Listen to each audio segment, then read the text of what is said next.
If you live in a house built before the mid-1980s and you have popcorn ceilings, there's a good chance you have asbestos. We just bought this kit on Amazon, scraped off some of the popcorn off the ceiling, wearing a mask and gloves of course, shipped it off to the company and got a result back in less than a week. Our ceiling does have asbestos, so we wanted to get it professionally removed. So I hired Elite Abatement LLC here in Colorado, and here's Joshua Woodley to explain the process.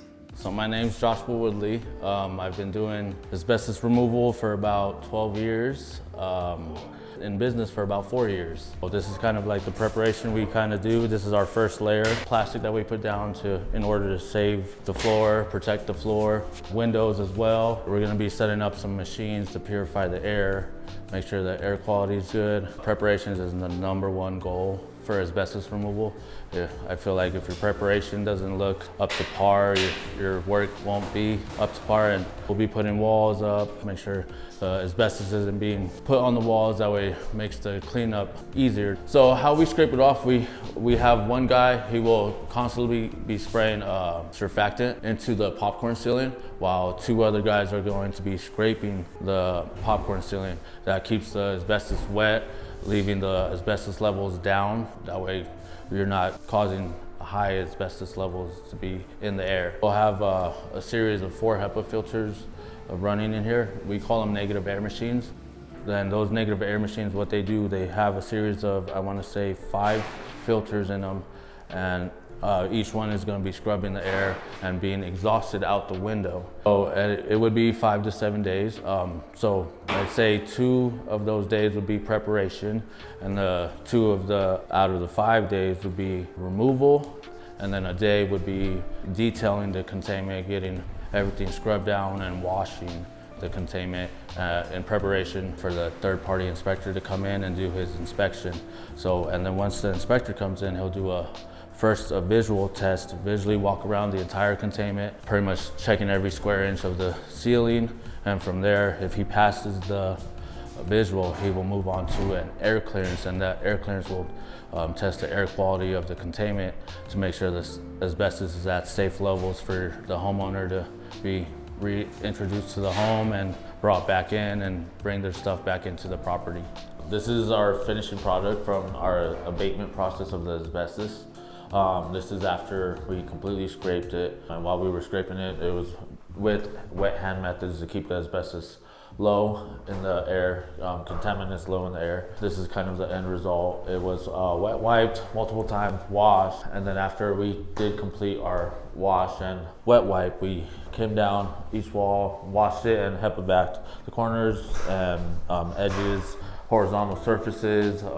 Were also wet wiped and vacuumed in preparation for the inspector to come by. Whenever you get the popcorn removed, sometimes you'll have to touch up the edges. Yes, definitely. Because they need to remove.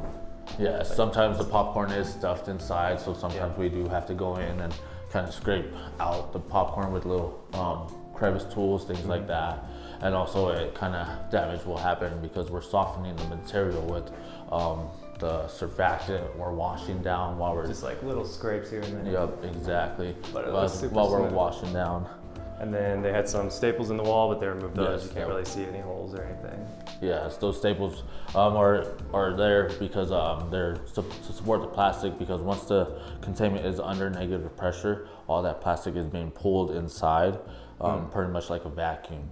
So you can't just tape it, it just fly right off. Yeah, because those negative air machines will eventually, if you have a lot of pressure, if the pressure builds up too much, it will collapse the containment, and that's something you don't want to do. So it's pretty safe now? Yes, sir. Yeah, so we did pass the inspection. The inspector should be getting a report to us, I'm assuming by today. He did reach out, ask for our email, so we should be receiving it today, and then we'll have a passing score, and then you will have that on file. So if you ever want to get rid of the house and stuff, that kind of shows that you did the proper steps of abating the asbestos, which is hazardous material. You did license a licensed company, and yeah, that does up the price on your house sometimes. Yeah, I bet a lot of people would just like, if they're not going to do anything in the future, they just kind of cover it up with some compound or something. Yes, yeah, that's honestly, that's pretty much the cheapest route that a homeowner could go. It's always the best to Safest and the best route is always not to remove it. So a lot of homeowners do just throw layers and layers of paint over it, unless it's on the floor, because there is vinyl flooring that has asbestos, there is texture. So if there's texture, then they'll just keep painting over it, or if there's vinyl flooring, then they'll just throw another layer over it and call it good till another homeowner comes in, and if they want to remove it, then it's up to them. Yeah. I think we're happy with it. We just wanted to shoot the progress and show people how it's done. You did good. Thanks. Yes, sir. Thank you, Jesse. Yep.